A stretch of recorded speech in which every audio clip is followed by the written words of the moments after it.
En la escuela dominical aprendían cómo Dios creó todo, incluidos los seres humanos. Johnny se mostró muy resuelto cuando la maestra le dijo que Eva fue creada de una costilla de Adán. Durante la semana, su mamá observó que estaba tumbado como enfermo y le dijo: «Johnny, ¿qué te pasa?». Él le respondió: «Me duele el costado, creo que tendré una esposa». Dios creó la primera comunidad humana con Adán y Eva. La visión de Dios, Padre, Hijo y Espíritu Santo, era descender y vivir con la comunidad de la humanidad para siempre. Una visión sorprendente. Pero Adán y Eva rechazaron la gran visión de Dios cuando comieron del fruto prohibido y fueron expulsados del jardín. Pero la buena noticia es: Dios quiere que regresemos. Esto promueve la siguiente pregunta clave: ¿cómo conseguirá Dios llevar a cabo su plan? ¿Cómo va a solucionar Él este asunto?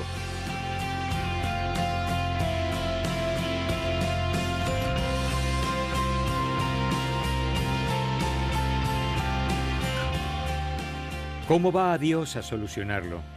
Dios crea dos nuevas comunidades. La primera en el Antiguo Testamento. La comunidad recibe el nombre de Israel. En Génesis capítulo 12, Dios elige a una pareja vieja y estéril para edificar esta nueva comunidad desde cero. Sus nombres: Abraham y Sara. Esto podría parecer una mala elección, pero por su aparente debilidad, Dios se revela a sí mismo y su poder y los convierte en una gran nación. La clave suprema de la fortaleza de Israel es la presencia de Dios en medio de su comunidad. Ya que el pecado no fue plenamente expiado, Dios reside en la parte posterior del tabernáculo llamada el lugar santísimo.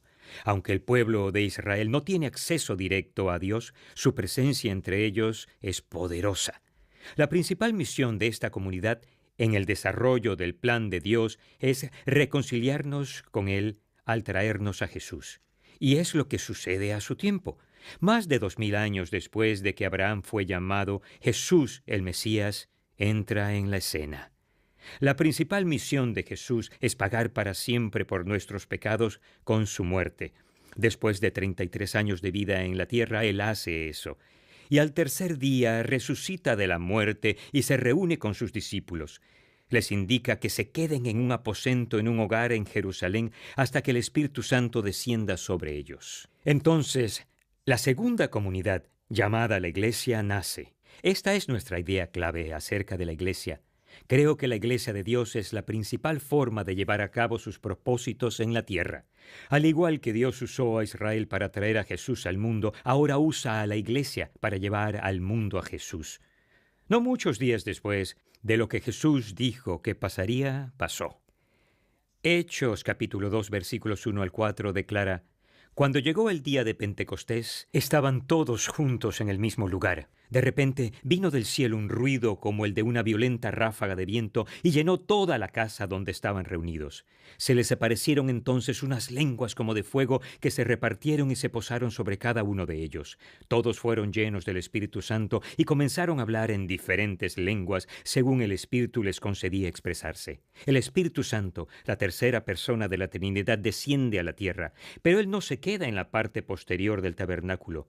No. Cuando Jesús pagó por todos los pecados, pasados, presentes y futuros, la cortina que separaba a Dios del pueblo se rasgó en dos. Ahora la presencia de Dios reside en las mismas vidas de los creyentes. La palabra tabernáculo significa morada de Dios. En 1 Corintios 3:16, Pablo nos dice que ahora somos el tabernáculo de Dios. Dios está literalmente morando en nosotros. Tenemos acceso directo a Él. Así como pasó con Israel y con su iglesia, la presencia de Dios en nosotros es el secreto del éxito y de la fuente del poder como comunidad. Cuando los discípulos experimentaron la increíble presencia del Espíritu Santo, bajaron del aposento y abrieron las puertas saliendo a las calles llenas de gente de Jerusalén que llegaban de todas partes para celebrar la fiesta judía del Pentecostés.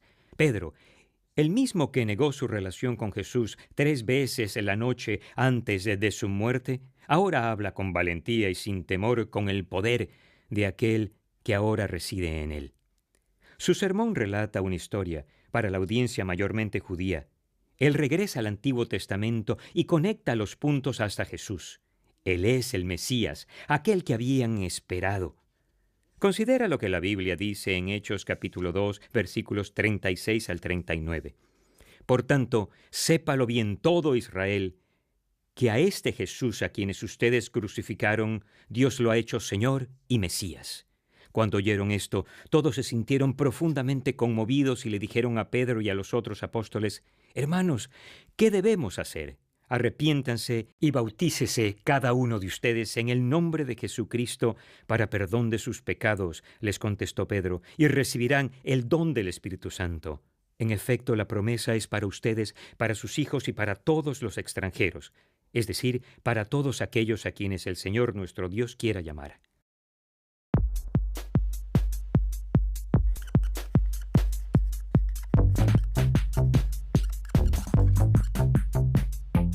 Durante 40 días después de haber resucitado de la muerte, Jesús se les apareció a muchas personas, dándoles pruebas convincentes de que estaba vivo y hablándoles sobre el reino de Dios.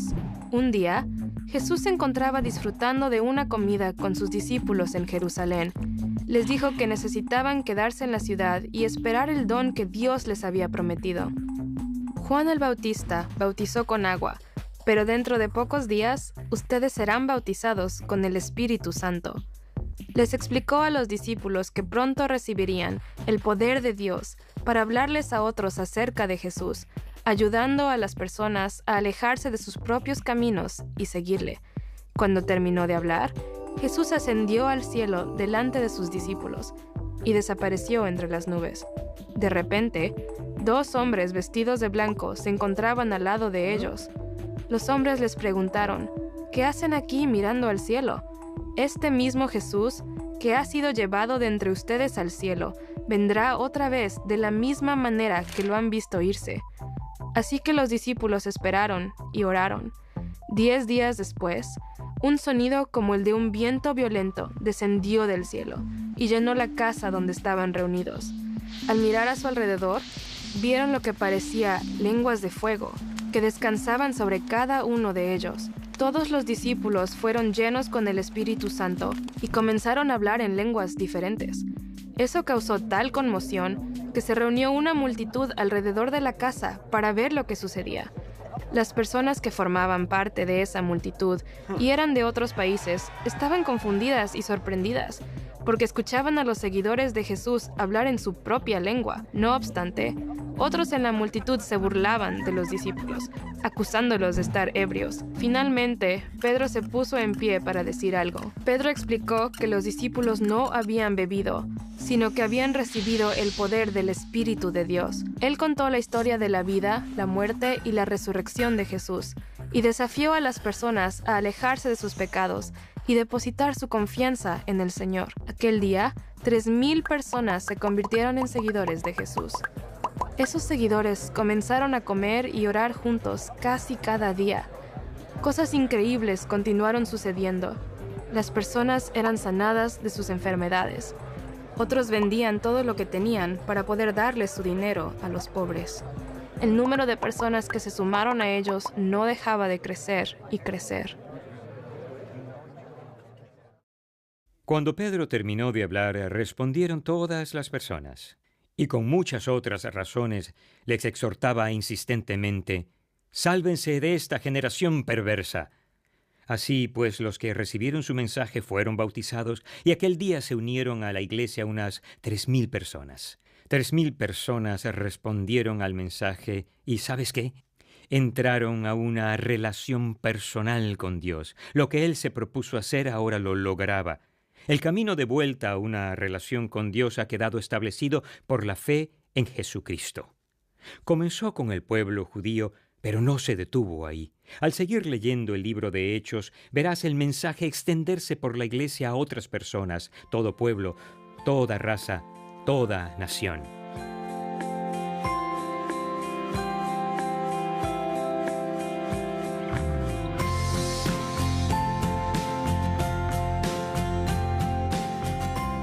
¿Cuál es la misión que Dios nos creó para cumplir?